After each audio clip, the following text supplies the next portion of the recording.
We are live. Good to see you today, my EOS Podcast friends. Today I have a special guest, Ashe Oro, who recently gifted me the EOSpodcast.com website. Thank you again. Ashe is a crypto legend, and I just am looking forward to this conversation about EOS. So, Ashe, go ahead and introduce yourself.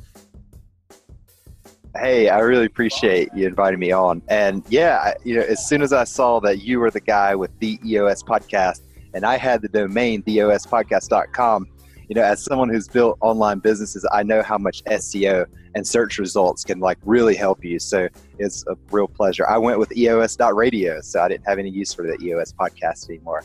But yeah, I'm Ashe. I've been in the space. I've been actively since 2013, and I would say just knowledge-wise, just reading and stuff since 2011. Pretty much every day crypto since then. I definitely fell down the rabbit hole. Actually, a lot of people don't know this about me, but I left an engineering job. I was a computer engineer for 7 years. Wow. And left that job to move to the Caribbean to work commission only for a libertarian bank, a gold and silver backed bank. Oh, right. So long before I knew anything about cryptocurrencies, I was a big supporter of gold and silver as free market competitive money to the government's monopoly on money. And so I did that for 5 years.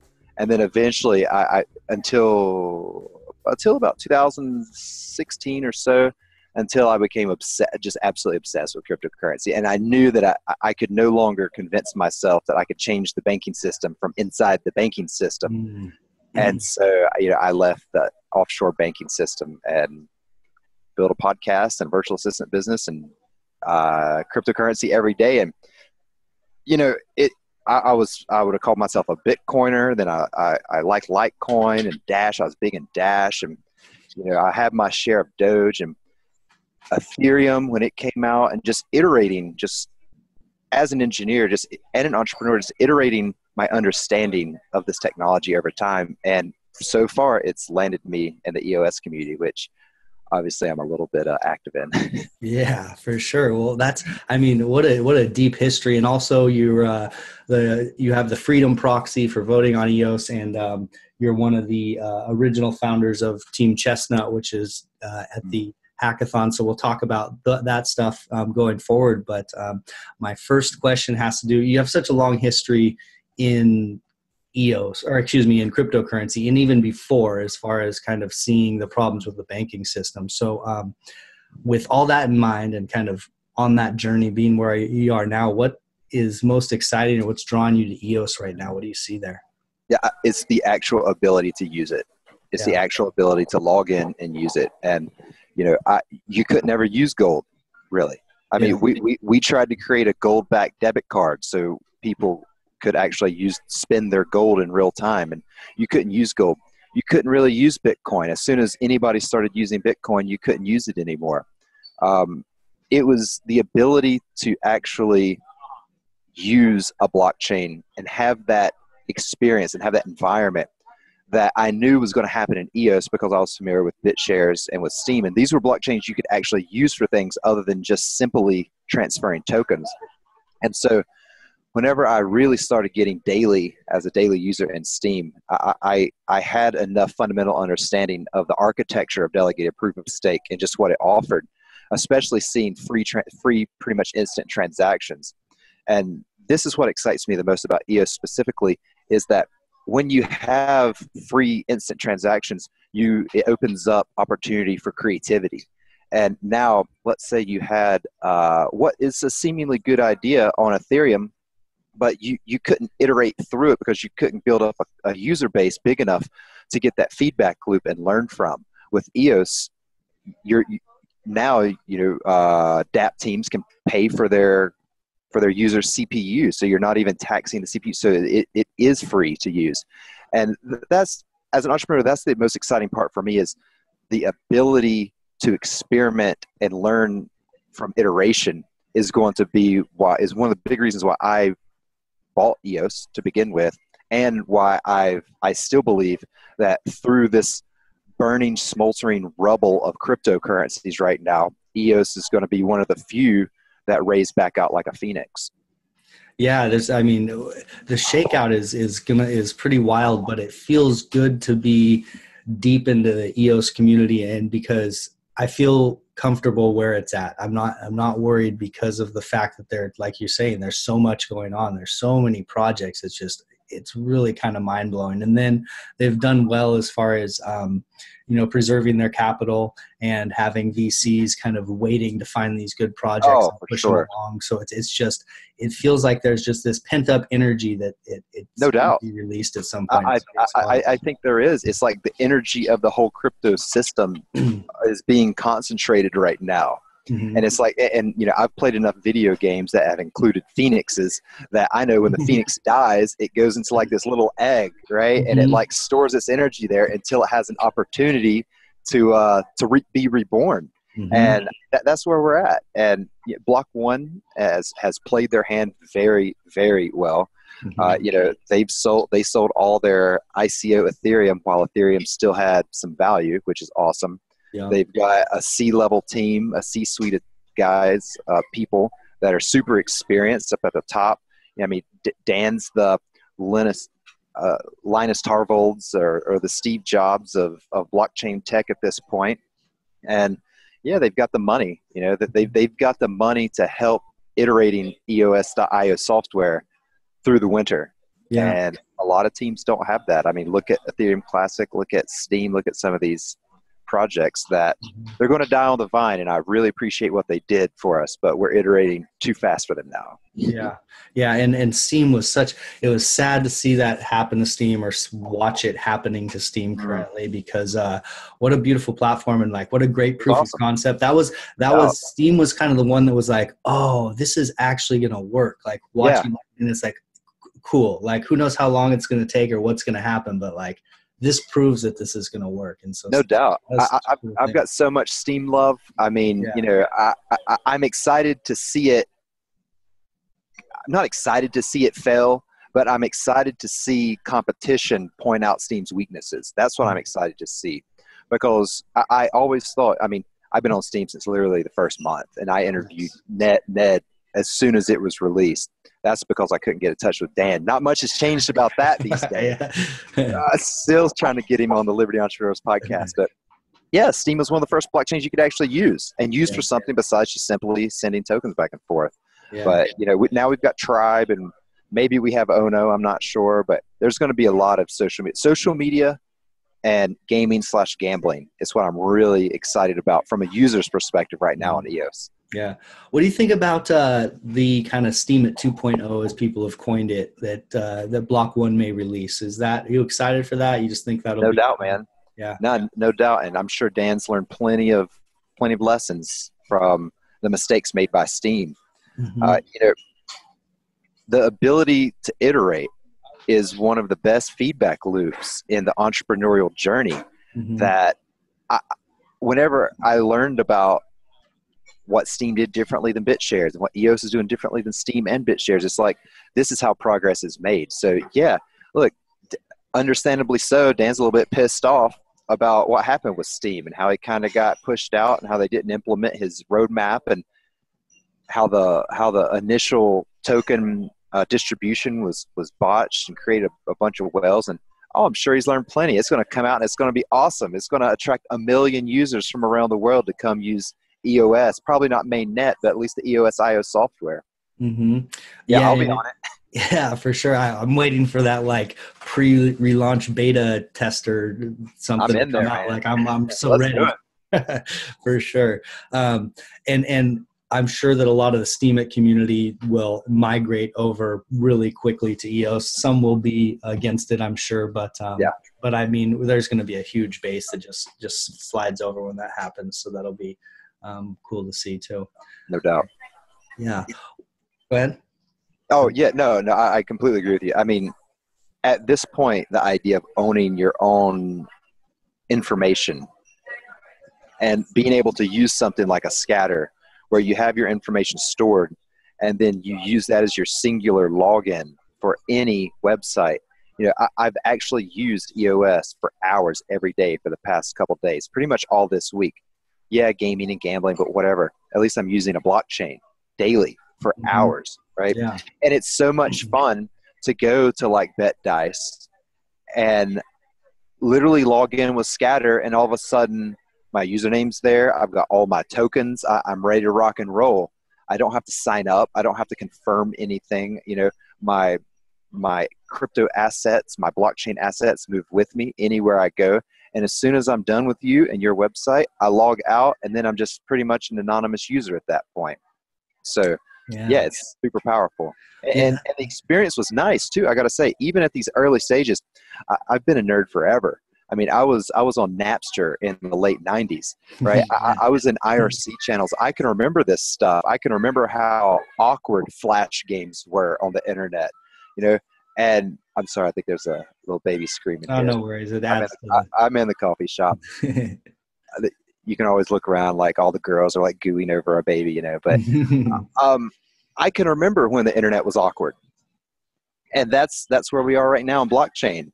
And if there's one thing I learned is that internet moves, you know, faster than anything else in the world.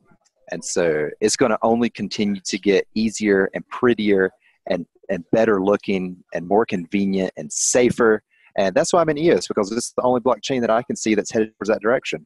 All the other ones are clunky and annoying and risky. And yeah, and it seems like a lot of the people are, it's like this is like the second coming of the internet, or like, you know, a lot of people refer to the lessons that we learned building the internet, or not we, I didn't do anything to build the internet, but the lessons that were learned to build the internet. So it feels like this is going to be a faster uptake. People are implementing things faster than I think so, because people are already used to having a digital life now. You know, when the internet was being developed, they didn't even know what a digital life was. Now at least people are used. I mean, you look at a coffee shop 20 years ago, it's just a bunch of people sipping coffee and talking to each other. And now look behind me, laptop. I mean, they're going for it. People are here working. So yeah, it's about to be incredible. And you know, token prices suck and this and that, but it's like the only people that I know that are concerned about the current token prices are the people that aren't building something. Yeah. If you're building something, this is like a really exciting time. I keep saying, hey, like we got to grind. Like we're catching up right now. Like no doubt we are. Yeah, we're catching up. We 100%. Here we go, man. Everyone's slowing down. We got a chance. Ethereum had a 4-year head start. You know, and didn't do anything with it. So and it's not EOS versus Ethereum. It's everyone with everyone to try to build a safer online experience. And I was actually talking about the little projects my teams are building, just like there's so much. Like the other day I was like, I want some sort of accounting app or bot or interface to just, you get all these tokens in and out of your account and you get all this stuff, and EOS Authority has notifications, but I want something that like can keep history and manage like net worth and like manage when new tokens are added, like through a dividend or something. Just floating these ideas around, and you know, people are like, oh yeah, it's a great idea. I'm gonna go like hack that out for a bit. Let's chat about it. So there's people building stuff everywhere. It's amazing. Nobody's worried nobody's talking about Lambos and stuff these days. Those days were fun. Don't get me wrong, you know, but yeah. Lambo's actually, funny enough, would have been a good investment back then. No doubt, yeah. I wish I'd have bought a couple. Lambos are a store of value, so more so than Bitcoin. You mentioned that you've been online using EOS for a few hours a day. What do you do? Man, I love games of chance, and I love poker. And I love Hold'em, and I love blackjack, and I love roulette, and I love jacks are better. You know, there's one game that it's like, and it sucks right now, but it's a proof of concept, you know, but where you like roll the dice and then you can like go attack a boss or an enemy or something, and you can level up and do this stuff. And like, I'm a gamer, man. I grew up in the late 80s on the Intellivision, right? I had the Ataris, both Ataris, Nintendo, the NES. I mean, I could probably still beat Mario 1 without getting hit, you know. I mean, I love the aspect of the combination of blockchains plus gaming plus like risk-based gambling. Mm-hmm. You know, it's not only your time now that you put into leveling up, it's also has to do with how much capital you're willing to risk to level up.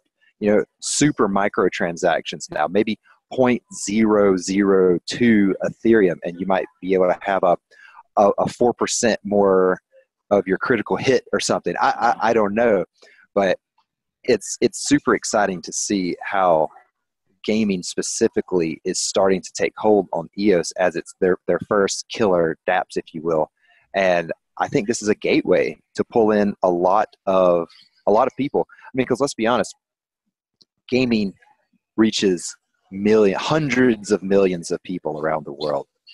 And if we could even get a small slice of that on EOS, then it's success. It's absolute success. If the EOS mainnet community chain, whatever you want to call it, turns into just a gaming and gambling blockchain, and that's all it ever does, I'm completely cool with that, and I think it's a smashing success. Yeah. You hit on something really interesting there that got me thinking. The aspect of adding some sort of money attached to what you're doing in a video game. Basically, it gives you this skin in the game, let's say. Whereas the disconnect with video games in the past has always been that, like, it doesn't really matter. So people would envision, like, I used to always envision like a day where you put on like a haptic suit and you're playing a first person shooter and you get shot. It actually like hurts you. It hits you and you're like, and then all of a sudden first person shooters would be fun or way more fun because, there's some pain involved, or, you know, yes, not like it's like realistic. Yeah. Yeah. And like something that actually hurts you. It connects you to, like, viscerally in the video game. Oasis. It doesn't have to be so straightforward with the haptic suit.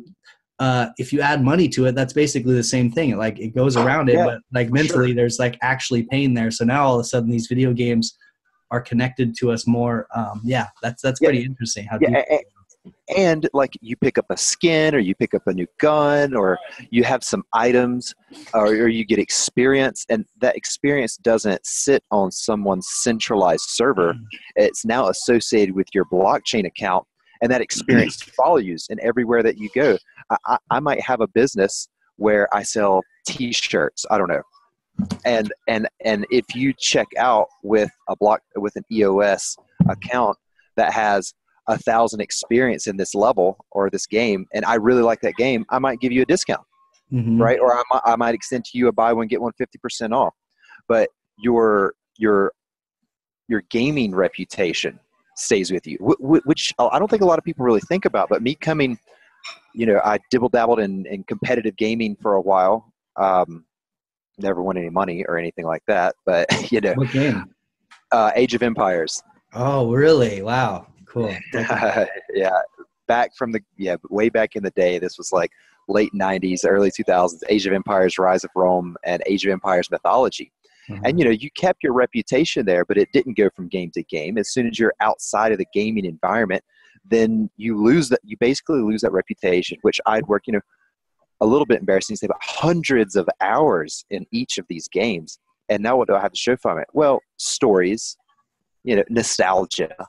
But what if I could have kept some of those and somebody cared, or maybe I could have kept some of those guns that I unlocked. You know, I just recently played through Borderlands 2 and beat it. There's some awesome stuff. There's loot, you know, I don't know if you've ever played it, but I have, yeah. You go and you defeat enemies and foes and you pick up loot and stuff. And what if every once in a while, one of those loot drops was an actual blockchain asset that you got to keep and you got to trade? This could create jobs, opportunities, money opportunities for 13-year-old Korean kids who may not have a lot of option, right? 11-year-old African kids, hell, 11-year-old American kids, right? They're playing video games anyways. Why not allow them to enter into a digital economy that they can command and own assets in? Think about how much smarter and how much more well-equipped our children would be if they could manage actual valuable digital assets under their names and trade those and use those and learn how to buy and sell and negotiate and build little businesses rather than going to the government's public school and learning all the wrong things about the Civil War. Yeah. Yeah. Well, I mean, it's true. The only way for me, the only way that I learned how to like deal with money was basically by losing it and having like painful things happen to me, and like, and you know, by trial and error, or that school didn't teach me how to do that. That's what I'm No sure. way. And so like playing video games and having some sort of money on, like, and trading it back and forth and being part of, like you said, almost like a real society within a game would No doubt. give kids a huge leg up. I mean, Give them a chance. Yeah, for sure. Government's going around and shutting down lemonade stands these days. So we got to build fucking virtual lemonade stands to give the kids the experience. Yeah. Well, I've got High Fidelity coming on the show. They had to reschedule, but anyway, High Fidelity is the VR, the team who, the guy who built Second Life back in the day, and now they've got $16 million. They're going to build like a VR type of world. But I'm interested in that because of the aspects you're talking about. I mean, within this VR world with blockchain assets, people could almost start full on businesses in there, or like there's so many little entrepreneurial angles that people pop into VR and go play Second Life. Absolutely. And they did in Second Life. They hosted the first virtual reality, if I remember right, they hosted the first virtual reality concert that sold tickets. Oh, interesting. Yeah. And I remember, as you know, a gamer and somebody who's kept up with online worlds for a long time, I was like, this is wonderful, right? Mm-hmm. I mean, this is showing some sort of demand for virtual reality, because back then not a lot of people really cared about virtual reality. It was super weird. But now you've got people throwing concerts that people are paying money to go to a virtual concert, and it blew me away. Yeah, that's wild. Yeah, I know that there's a project out there. I'm not sure how far along it is. I mean, I haven't checked into it in about 3 months, but they doing VR for, it's one of the ladies who worked with Facebook for a little while, but they're doing VR for like live sporting events, concerts, and things like that. It's kind of an interesting. That's an interesting angle for sure. It just opens up possibilities. You know? Yeah, I mean, imagine being able to sit front row at a basketball game that you never would go to because the tickets are $1,000 or something. So. For sure. And imagine being able to open up a lemonade stand without fearing the government's going to come shut it down. Yeah, exactly. I'm really hitting on these guys right now, but fuck them. Yeah, well, you know, I think that's why the majority of people that are kind of building in the crypto space right now are doing it because of this passion to basically change what's wrong with the system and so many different angles right now. They just want to build. You just want to build. Just leave us alone and let us build. Mm-hmm. Like, we're going to create more value than anyone can ever imagine if you just get out of our way. Mm-hmm. Yeah, for sure. And that kind of lends to Freedom Proxy a little bit. What are you guys all about? Like you got the EOS Freedom Proxy, and what's the vision of that proxy? Yep. So my brother and I, Zane, we co-founded Freedom Proxy because we wanted to have a platform to support block producers that we thought were liberty-minded, and ones that we felt were capitalistic, and ones that looked at their block producers as profit-making opportunities. Because the more people in the EOS ecosystem making a profit shows that there's value being created. If you're not making a profit, then you can't be convinced that you're actually creating value. And so this is basically libertarian roots, is why I wanted to create the Freedom Proxy and basically support the good guys. And I'm not saying the people that we don't support are bad guys. You know, it's not like that. But it's the people that we support, I think, are the people who are capable, at least have the mindset of creating the most value for EOS, and then benefiting token holders. Mm-hmm. Yeah, for sure. And the idea that block producers should be trying to make a profit, I mean, it seems so straightforward to me. If they want to be able, if a block producer wants to be able to add massive value to the blockchain, then they need to be producing some sort of income to pay for that. And also, you got to sustain. Yeah, and it's a circle. That income is showing that you're actually providing massive value. I mean, it seems so straightforward and easy now, but there's still so many people that went to public school that have this weird idea that making a profit is bad, or that you're taking advantage of someone if you're making a profit. It's so absurd. So, you know, my brother and I built EOS Freedom Proxy as a platform to try to support the ideas of entrepreneurship and capitalism. Mm-hmm. So, on that note, what do you think about there's some drama about what block producers are in the top 21 and how they got there, and vote buying and like those kind of issues. What are hot topics? What are your takes on that type of stuff? It's definitely a hot topic right now. And my opinion and perspective is shifting a bit. And we actually talked about this. I just launched EOS.radio. It's a live show. I just did the first episode today, actually, with Zane from Freedom Proxy, with Miles from Aurora, and from and Eve from EOS Nation. And we talked about that extensively, actually. And at first, I was like, most people just assume the EOS Constitution is legit or valid or whatever, and it says no vote buying, and it says you can't own more than one block producer. But I challenged that. I've seen that this is very experimental. Blockchain in general is very experimental. EOS is one of the most experimental because we've openly introduced governance. But just trying to simply ban something before we actually see any negative effects is taking away the rights of the token holder. I'm a token holder. I have these rights, and I want to use my tokens the way that I'm supposed to be able to use them, and that's for voting whoever the hell I want to vote for.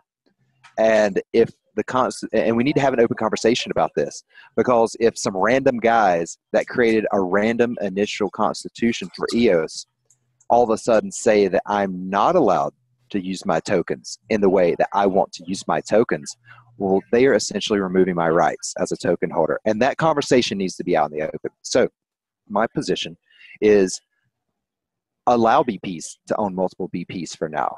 Allow vote buying for now. And just let's study it. Let's look at it.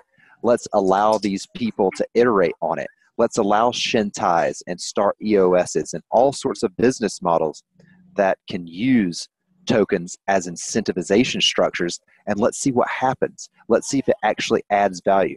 There was an article that Start EOS just wrote yesterday, and they laid out, you can tell English is second language, so it was a little bit difficult to read at times, but you could see how they truly believe that what they are doing is creating more value in the EOS ecosystem than really any other block producer or most other block producers. So if someone thinks they're creating value and they're a large stakeholder in the system, the audacity to tell them to stop is only something a politician would be willing to do.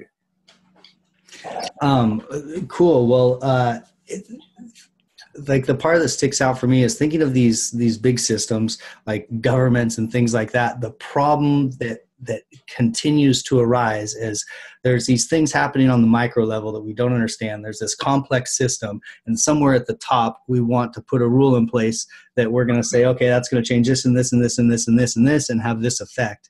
And that approach doesn't work. It's proven to not work. Things are too complex for us to understand like that. And the beautiful thing is we're iterating, we're trying it. It's like, okay, does this model work? No. Does this model work? Maybe. Will this model work? Inconclusive. We need more time to analyze it, and especially with like competition and governance on sister chains or side chains or whatever they're going to be called. I have absolute faith that we're going to nail blockchain governance and digital community governance. We're going to nail it, but we're not going to nail it by trying to make it perfect on one big blockchain like the EOS community chain. How we get to optimum or ideal governance structures is through the iterative process, and that can only happen. That's not going to happen, unless we have multiple other chains, hopefully dozens or hundreds of other chains all testing out all this stuff. Because I've become quite disinterested recently in the whole governance debate, because as far as I'm concerned, the EOS mainnet community chain is a big sandbox for everyone to try their stuff in. Just try this, try that, and If token holders don't like it, maybe we'll vote you out. And if we don't vote you out, then keep doing what you're doing. And if we don't like it enough, then we'll sell our coins and we'll build our a new chain. And we'll explicitly say that on our smaller chain, this and this and this isn't allowed. Mm-hmm. But as far as experimentation and iteration and incentivization and ability to build something that creates the profit, I think almost anything should go on the EOS mainnet community sandbox chain. Is that enough pronouns for you or whatever? Yeah, for sure. Yeah, I like thinking of things within natural systems and organically growing up from the bottom, grassroots, and as many as possible, things dying off, things surviving, competition. Yeah. That's the life is so complex. That's the only way that it survives. And so for us to try to control and want it in one spot, I'm on board with that. It's like two analogies. It's like right now, it's almost like some see a little bit of what they perceive to be malaction, malicious action on EOS mainnet. And so they're over there with their boots stomping it out as hard as they can. I prefer to let that grow up a little bit.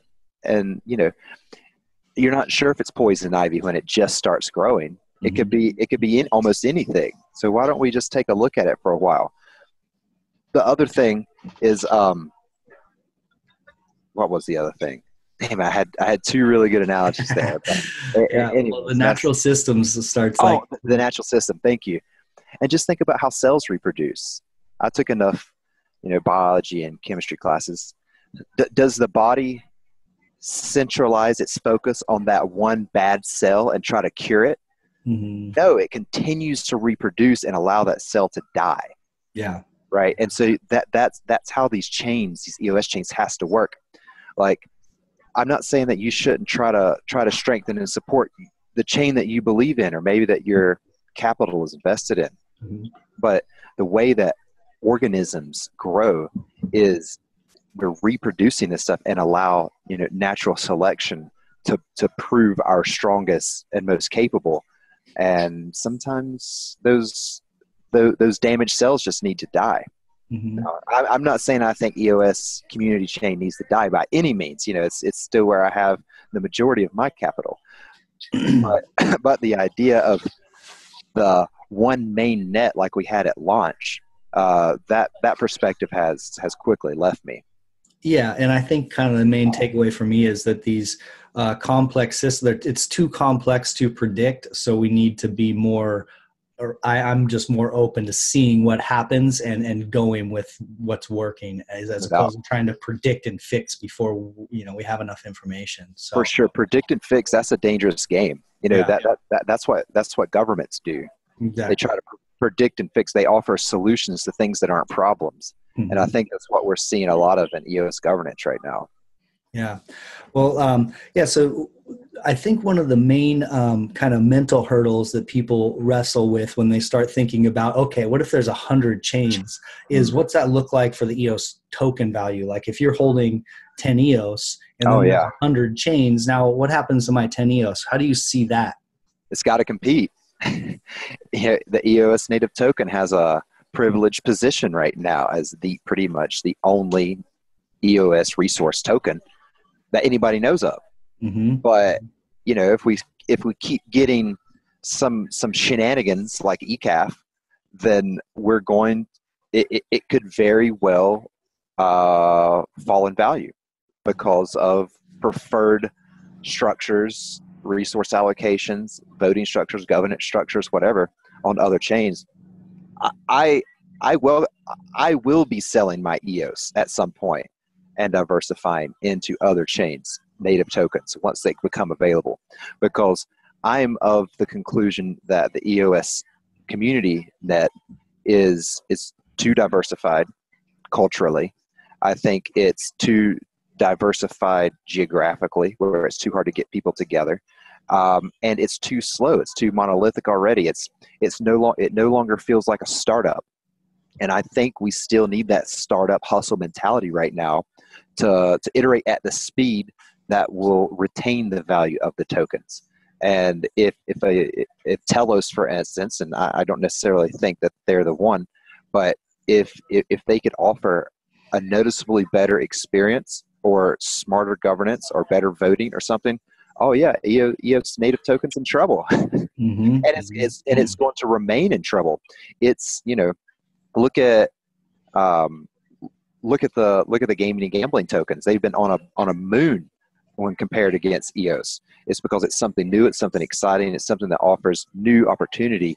And I think that if we keep wasting so much time debating all this stuff rather than just allowing businesses to build and try to identify value opportunities that way, I think EOS is going to have potentially a rough time whenever we get matured EOS sister chains, especially once we have IBC. Yeah, that'll be once there's IBC and the tokens can flow really easily into other chains, that'll be an interesting concept. I hadn't thought of that. Hadn't thought that angle before. That's cool. I need to think more on that one. And the thing is that it's so new, and for EOS token holders, a lot of these sister chains that pop up, you get an airdrop of close to equal value a lot of the times. And so, for people who sell their airdrops too quickly, that's probably kind of a something to think twice about also, is that, just because EOS is the main chain now doesn't mean one of these airdrops won't become kind of start bearing the torch for EOS somewhere down the road. So for sure, I'll do that carefully, I would say. And those airdrop tokens, that are the native tokens for other chains, they've got a strong hill to climb, because they're not going to be listed on exchanges for centralized exchanges for a long time. They're going to have most likely quite a bit lower value market cap wise than the EOS native token. They're not going to have the liquidity, so people aren't going to be able to get in or out with size. How are you going to put $1 million into Warbly token without running the price up probably 50% or something? Mm-hmm. So I very much support these chains. They've got a tough hill to climb, a tougher hill to climb than EOS. All these side and sister chains right now will be successful because of the EOS mainnet for now. It's kind of like how crypto last year was kind of successful on the back of Bitcoin and Ethereum. Mm-hmm. Next year, we're going to see the great decoupling of cryptocurrencies away from Bitcoin, which I've been waiting on for a long time. And maybe the next year, we're going to see the great decoupling of EOS.io native tokens away from the price action or the demand for the EOS native token itself. But over time, people will become smarter investors. There's still way too many people that just basically have no clue what they bought, why they bought it, what they hold, how to sell it, anything. But we're all getting smarter now. That's the best thing. I'm so bullish on 2019, not necessarily price-wise, but technology-wise and building-wise, that I literally can't wait for this year to end. Yeah, I know. Let's get started fresh, ready to go. What do you think about Bitcoin and its kind of future on the tech side? Do you think they're going to be able to become some sort of store of value, some sort of like currency, or do you think they're kind of in their death throes at this point? I don't want to be one of those people that calls the death of Bitcoin and be like number 719. I think from an engineering perspective, I think that it was wonderful when it started, and it introduced a new concept to people to build on and iterate from. I'm not bullish at all on proof of work. I think that technology is going the way of the VCR. And so you don't hear people saying they wish they'd hodled VHS tapes. and so I think the overall architecture, the speed, the cost, the slow iteration of Bitcoin, it's had 10 years and nobody uses it and nobody cares about it, and it can't hold its value. And people are really trying to attach themselves to the idea that it's a store of value, but that's the last utility that people can turn to. No, trust me, this is worth something. Yeah. Right. you can't really use it for anything, but it's worth something. Trust me. Yeah. For me, Bitcoin is going to linger around because it's got the namesake, it's got the liquidity, and it's got the fiat entry points. So maybe it's as useful as gold, which isn't very useful at all. But the real technology, the speed, the supporting of a community, the using this smart contracts, programmable money, being able to own your identity and change the architecture of the internet. This stuff is being done on EOS. So I'm way more bullish than Bitcoin. Bitcoin's going to lag around and hang out and kind of be that old cryptocurrency that we make fun of over the next 5-10 years. Yeah, it does. It's like in the same way that you were saying, EOS has almost started to get monolithic. Bitcoin's kind of the epitome of that. No doubt. So, yeah, but you make some good points. It'll linger, but it's not going to be. It's not going to die. Yeah. I mean, it's not going to die. Gold didn't die, and look, you can't spell gold without old, right? You can't do anything with it. So, and I still like gold. So I still like Bitcoin, but there's a scale of support there, and it's like gold, Bitcoin, EOS. Yeah. Is there any other blockchains that you're really excited about, or is it? I mean, it's kind of almost impossible to do enough research to know all of them. But yeah, I mean, it's not a blockchain, but I really like Ripple. Okay. Mm-hmm. And my, I've always liked Ripple since I learned about it in 2013. Remember, I was working in the offshore banking world, and I was helping process wires. And I know that the SWIFT system, which is the most commonly used system to send money internationally, is only SWIFT in name. And so whenever Ripple approached us in 2013, unfortunately, we didn't take them up on their offer back then. But I read their white paper and I started studying, and they have a very, very niche, easy to understand business model. And so I really appreciate that. Ethereum didn't really have a business model, right? And it was going to do everything, and nobody really understood it. So people just dumped a whole bunch of speculative money in it, and now they're paying the price, deservingly so. Ripple is a direct competitor to the SWIFT system, which was designed for fax machines back in the day. Wow. For banks. Banks were sending faxes to each other. And it still uses that format. So Ripple's competing against the fax machines, and they're going to destroy it. And none of this is buy advice, people. You probably don't know what you're buying, so don't buy anything. Yeah, we're not financial advisors. This isn't financial advice. I used to be a financial advisor, but I'm not anymore. There you go. Yeah. The other chain that I like, and I've liked since 2015, when I interviewed their founder and CTO, is Factom. Now, don't whip out your trading view right now, but Factom is it's actually up over the past 6 months. They've seen bullish price action, and again, this is one of my themes. I'm later today. This weekend, I plan to write like Ashe's 2019 crypto forecast, right? Because somebody's got to forecast this shit. Guys like Gerald Celente, I don't know if you know him, but he calls himself the trends forecaster, and he missed the biggest monetary trend in humanity's history. So the reins are basically just out on the sidewalk for anybody to go pick them up and take them at this point. But the tokens, we're going to have a bull market next year in some tokens. And those tokens are the ones that have simple, clearly defined use cases, centralized teams or foundations, or some sort of figurehead that can kind of make a Steve Jobs, for instance, a Bill Gates, for instance, a Dan Larimer, for instance, with experienced teams that have money. And they are focused, and they didn't bet the entire farm on one technology, but they've learned through iterative process. The theme of this show, I think, is iteration. I found myself saying so many times, but yeah, we're going to, a few coins are going to see bull markets next year, and it's the ones that you can pitch in an elevator to someone. If you have, if you've got 15, 20 floors with someone in an elevator, and you can't pitch them the use case and the purpose of a token that you hold, you need to probably think about that position. Yeah. Yeah, it is. It definitely has this this startup feel. Now these, whereas 2018 was more about this speculative, or actually 2017, this kind of speculative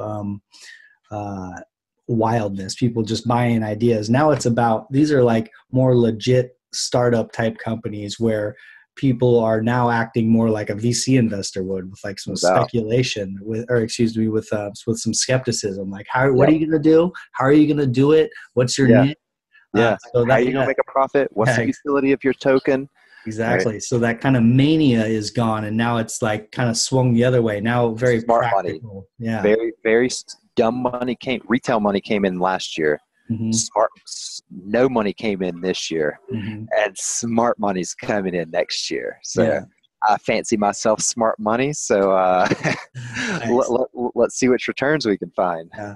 I like, this year's been funny because it's just been like a long, slow, like just like deflation. It's been beautiful. It's been my favorite bear market ever. Yeah. I can remember just from a reading in news and keeping up. I didn't participate. But I can remember the rally Bitcoin to 30 down to 2. And I was like, that's what caught my attention in Bitcoin. I was like, whoa, Bitcoin went from nothing to 30 and then down to 2. That's amazing. Because, I was looking at silver and stuff, and silver was like $17, $13. Then it went up to like $50. Then it smashed back down to like $11. And I was like, whoa, this thing is trading like silver's trading. And then, the next bear market, when it went up to 250, that's when it really got my interest. Mm-hmm. And then of course 2013 December, it went parity with gold. Went 1-to-1 with gold. I think at like $1,300 or something. That was a big landmark. I remember like those days, like watching. Here it comes. Great. We were celebrating. Like I couldn't believe. I was like harassing all my gold only friends who hadn't understood crypto yet. I was like, dude, this is imaginary internet money, and it's worth as much as your gold ounces. But this has been the most refreshing bear market. I know it's been the hardest for a lot of people, but there were so much foolishness in this space that really intelligent guys would get covered over by shillers. Mm-hmm. And that's not what creates a strong economy. And that's not what creates value. And, some of us just had to kind of sit back and let the young dogs bark, knowing that they're going to lose their voice and that we'd still be here. And this has been the most beautiful bear market ever. I hope that we see Bitcoin sub $1,000 to just finally just flush it all down. Uh-huh. And I'm not a masochist here. I'm not a masochist here. I just want, there's something beautiful about a forest burning. Yeah. And opening up opportunity, and that's what's happening. For sure. And it's healthy. I mean, the bottom line is it's healthy. The other theme of the show, aside from iteration, is healthy natural systems. And that's part of the game. For sure. There needs to be a forest fire for the forest to thrive, So it's beautiful. I love it. Yeah. One of the other things that we kind of introed in the beginning of the show was you're part of the team, the hackathon team Chestnut. And I think, or you were part of the original team, and now they're. I was part. I'm no longer part of the team, but I was part of the original founding team that won second place at the EOS Hackathon in London. Cool. Well, what's Chestnut up to? How's their project going? What can you tell us about Chestnut? I don't keep too close contact with them these days, but I do keep in contact with Daniel. They are iterating. Unfortunately, they didn't win the EOS Hackathon Finals down in South Africa, but they've got a really good product, and it's something that we desperately need on all chains. Account management software, basically. Okay. The idea was in Wells Fargo, I was able to set up a rule that could, out of my business account, I run Liberty Virtual Assistants. Out of my business account, I just set up a rule that twice every month, it just sends money from my business account to pay my salary into my personal account. And I was like, why the hell can't I do this in cryptocurrency? With my business, Liberty VAs, we accept Bitcoin, but we always have to pester people to pay us because you can't set it up for like a recurring subscription. Mm-hmm. And I was like, not only do we need recurring subscriptions, but we also need some safeguards. Like whenever I worked in the offshore banking space, initially we manually looked at every wire that went out. And then eventually we had software that would analyze risk on wires that came in or went out, and we would pause them. Sorry, Bob, you just received $10 million from a prince in Africa. Like, we're going to need to look at this. Mm-hmm. Or, hey, Frank, you told us that you're going to use your account $100,000 a month, and now you're sending a $10 million account wire out to someone. Like, this is outside of how you told the operating procedures of your account. So we're just going to hold this and ask a little bit more information.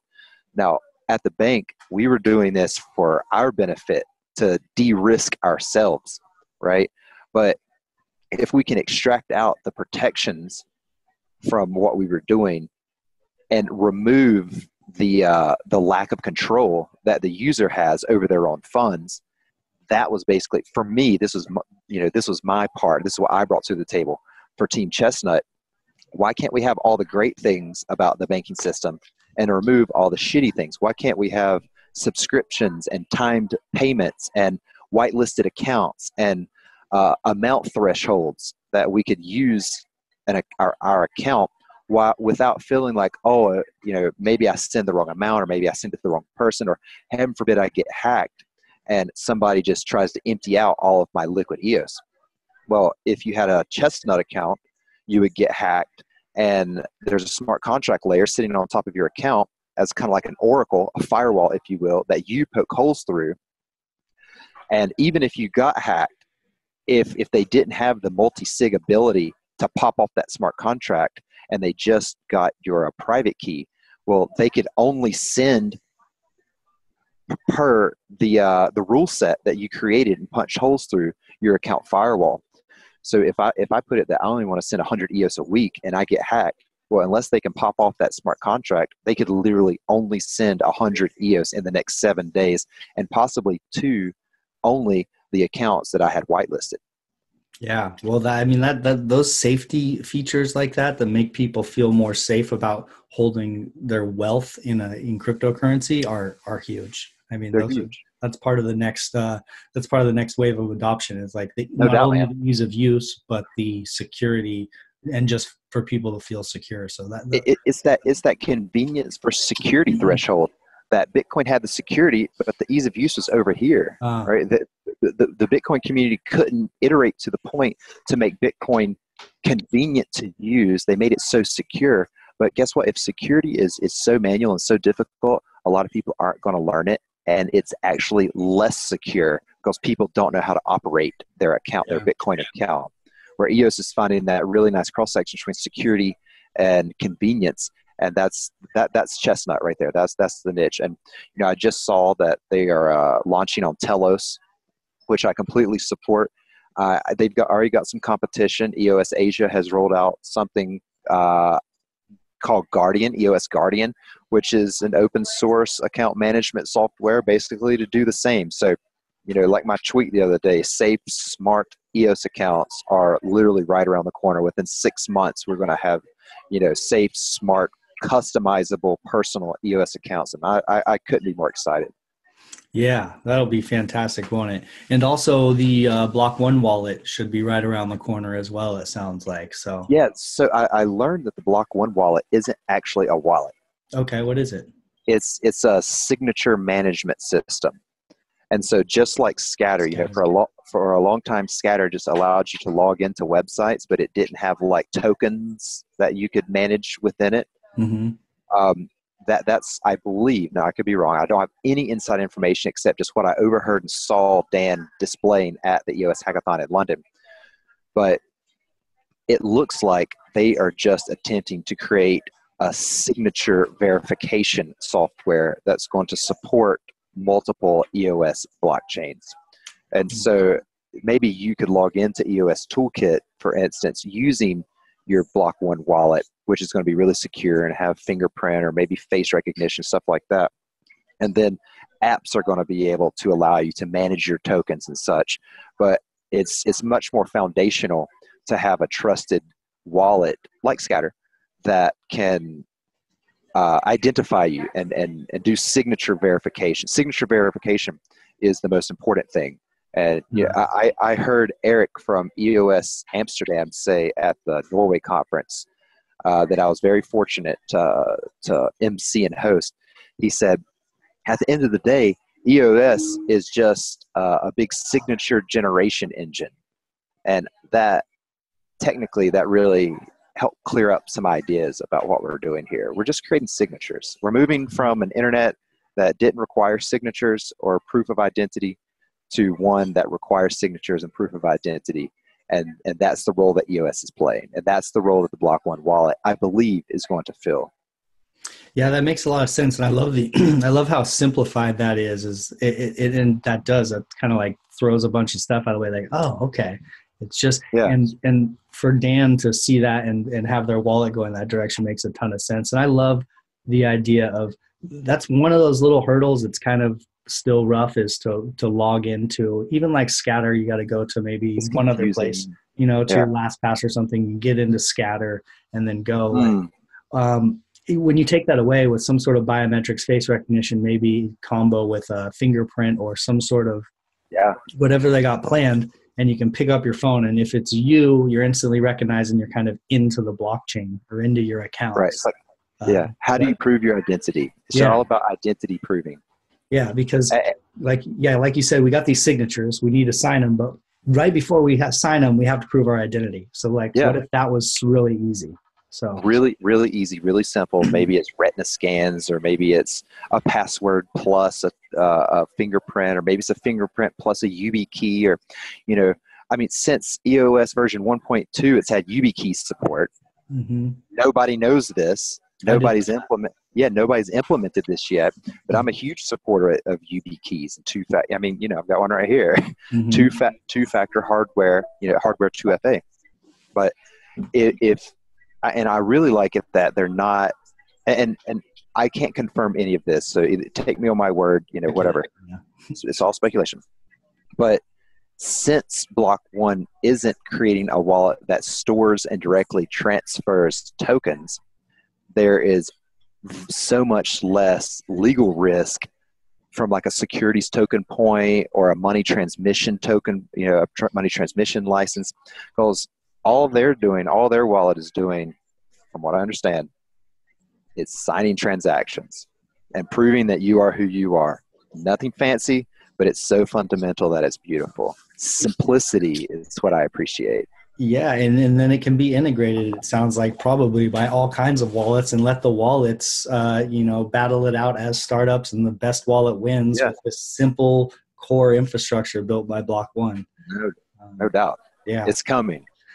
They've had so much foresight as far as sticking to the plan, as far as like we only are building like the base layer infrastructure to let the free market survive on top of, and like this wallet idea, it's so nuanced, but that's what it is. It's that same thing. We're only giving you the base level tools. You guys build and the market make it happen. It's like we're pouring a super solid foundation. You guys build the house, or build your skyscraper, or build your barn, or build your office, or whatever you want to build. Yeah, and a lot of people complain that Block One's moving so slowly, but look, whenever you're not worth anything, it's easy to move fast. But whenever you cash out $4 billion, it makes you a big target to annoyed governments around the world. And so at this point, it's very clear that the EOS mainnet is a community blockchain launched by the community. The tools were built by the community. Scatter was built by the community. The wallets were built by the community. The block producers were voted in by the community. Right, the infrastructure is kept up by the community. The referendum tools, the WPS decisions, everything was community. And so this is for sure not a securities token. And Dan wrote about this. This is the third blockchain he's launched, man. He's no rookie. Yeah, he's an iteration master. So no doubt. I just wish he had replied to me on Telegram so I can get him on the Liberty Entrepreneurs podcast like he promised me in London. Oh, no way. How cool. I'm calling him out a little bit here. Where you at, Dan? Come on, man. Yeah, come on, Dan. I know you're a man of your word. Let's make it happen. So you've got two podcasts. You've got the Liberty Entrepreneur podcast and you've got EOS Radio. What are the focus of what's the separate focus? Yeah, so Liberty Entrepreneurs. Yeah. You know, I'm a big fan of simple names. I'm just a big fan of simplicity in general, but Liberty Entrepreneurs is a phrase that I coined in 2015 as I was tired of all my libertarian friends wanting to talk about politics. And I was so incredibly tired of it that I was like, there has to be more. And I started reflecting on what has actually created freedom, personal freedom in my own life. And it was building my own thing. It was building my own business. It created more freedom than every fundraiser or march on Washington or donation to a political person. More freedom than all that combined. And so I wasn't able to have the conversations that I wanted because everybody wanted to talk about politics and all the shenanigans. And so I decided, well, I want this conversation. What can I do to promote this conversation? Well, I'll create a podcast.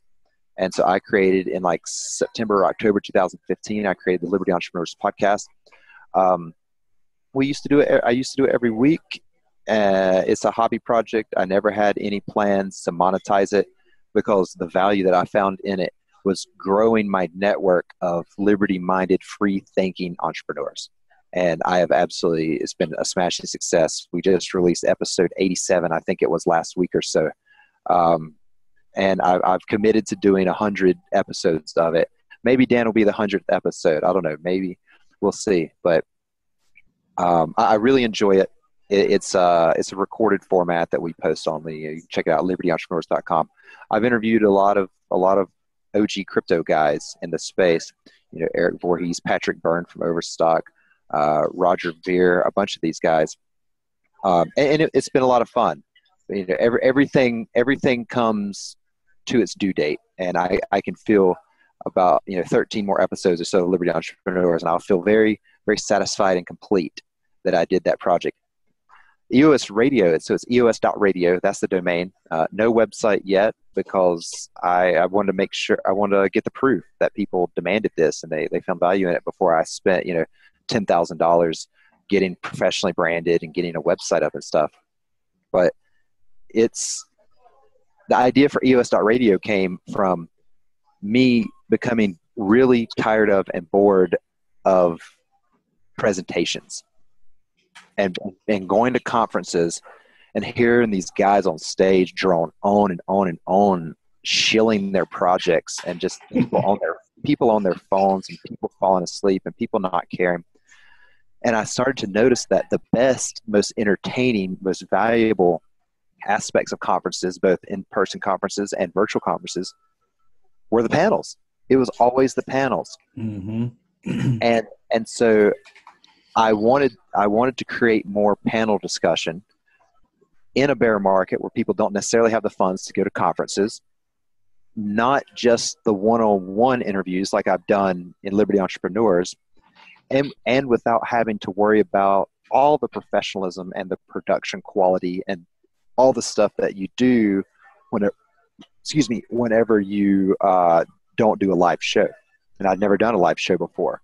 And the amount of content that you can create on a live show where people excuse if you misspeak and you have to correct yourself, or if you can take, there can be arguments in real time because you got 4 or 5 people on, or you can take questions from the audience live. And then when you're done, it just posts on YouTube and you go right about your business.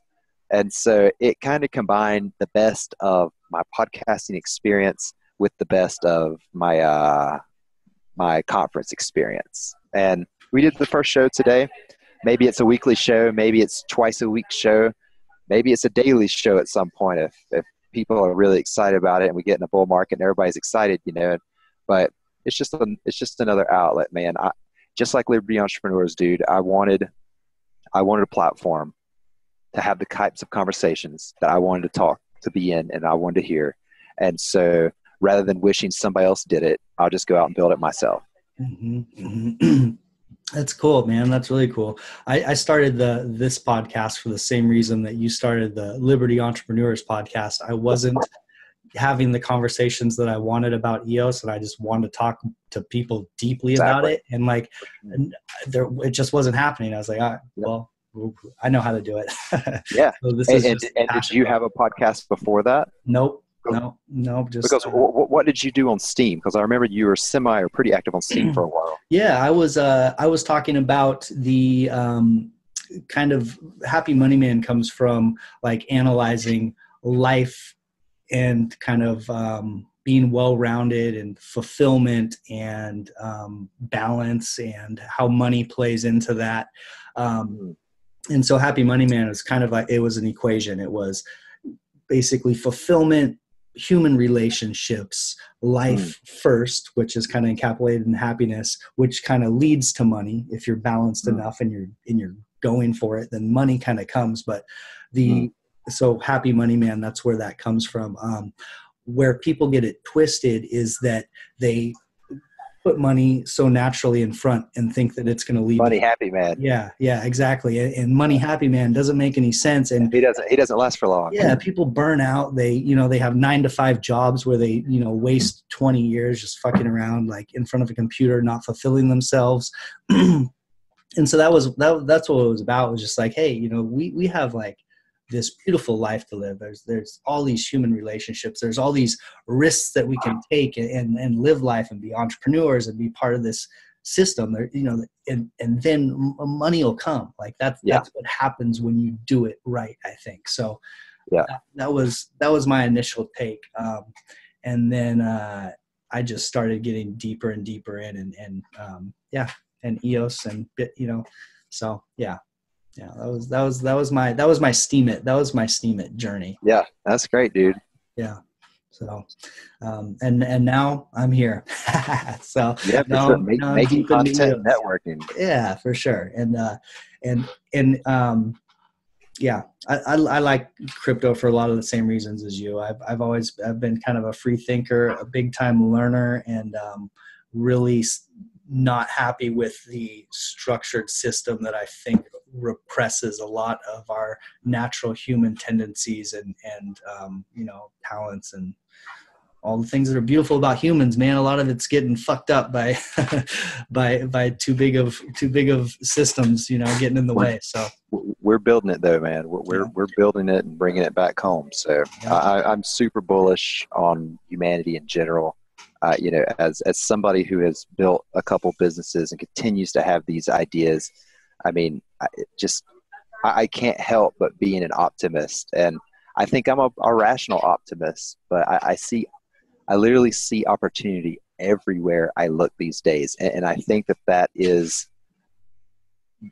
I think that's because of the entrepreneurial perspective and the libertarian type perspective, appreciating value creation, appreciating money, appreciating win-win voluntary opportunities, and just being able to identify them literally everywhere. And I couldn't imagine having a socialist mindset where I think everything sucks. There's poor, everybody's struggling, and every capitalist is evil, and creating profit is wrong. And man, it's like, one of the reasons I live here in Denver is we have 300 days of blue skies, and it's just, the perspective is easy. It's easy to become a liberty entrepreneur. It's easy to build your own freedom. You just have to believe that you can and start getting in the mindset of how can I create value? And once you're in that mindset, you can't not see infinite places where you believe you can build something and create value. And that for me, man, is freedom. If you believe that you can go around in life and you see countless opportunities that you could apply your experience and your skill sets and create value, that's freedom. That's optimism. That's when you never feel out of control, because you always feel like you can do something. Mm-hmm. Yeah, I think that being entrepreneurial is one of the most noble causes, one of the most noble things you can do, because it takes risk. It takes, overcoming all kinds of challenges. I mean, it's the whole man in the arena quote. There's people out there that are living their life, actually trying, doing these things, and it's a beautiful thing. I'm also long on humanity, so I'm for sure. Long humanity. It feels like we're in a time in kind of the progression where it's getting better, as opposed to, for a little while, it was kind of seemed to be degrading. But now it seems like there's so much opportunity on the freedom side, let's put it, that we're in a good spot. It's a beautiful time, man, for sure. Yeah, it's no doubt. So as we start to wrap up the podcast here, is there any kind of final thoughts or anything that you want to touch on about any of your projects? Nothing about my projects. I mean, except if you are building a digital business, and you've reached the point where you're a bit overworked and you need to hire staff, come hit me up. I can help you find experienced, affordable staff in the Philippines as virtual assistants. Just make sure that you're to the point where you feel like you can delegate some tasks, because I'm not here to teach you how to build. I'm here to help people that know how to build, hire staff to help them build. But you DM me on Twitter or email me, ash@libertyvas.com. But I really want to leave everybody just with the idea of value creation. A lot of people right now are really concerned, and understandably so, about their crypto portfolios. And there's plenty to be concerned about. We're seeing teams dry up and close up shop. But if you personally wish that the token price carried more value, then think about how you as an individual can create more value in that economy. For instance, EOS. If you think that EOS should be a $5 token, how can you create value in this community, in this EOS blockchain ecosystem that adds value? Because at the end of the day, the token, a community blockchain token, is only worth as much as the value the community puts in it. And so even stuff like having podcasts like this, opening up conversation, allowing people to network, building a platform to get ideas across. And I hope people listen to this, and I hope they judge me on the things I say.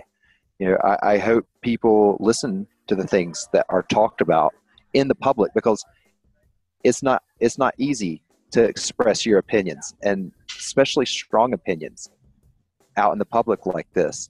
Anything that you think you can do to create value is most likely going to create value in some way. And I implore people to go out there and try to solve problems and solve pains and think about user experience and create value however you can. I'm not here to tell you what you should do. I don't tell people what they should do. But I do highly recommend that everybody take a serious think about how they can create value, then start being as curious as possible with other people and say, what do you think my skill sets are? What do you think I'm good at? What type of position do you think I would be good at? What do you think I could build? What do you think this community needs? What do you need to make your blockchain experience more convenient or safer? Or the most curious people are the ones that create the most value. You just got to be curious, and you got to implement and build. So go out there and build your freedom, my friends. It's very obtainable. It's one of the most obtainable things that I've ever come across.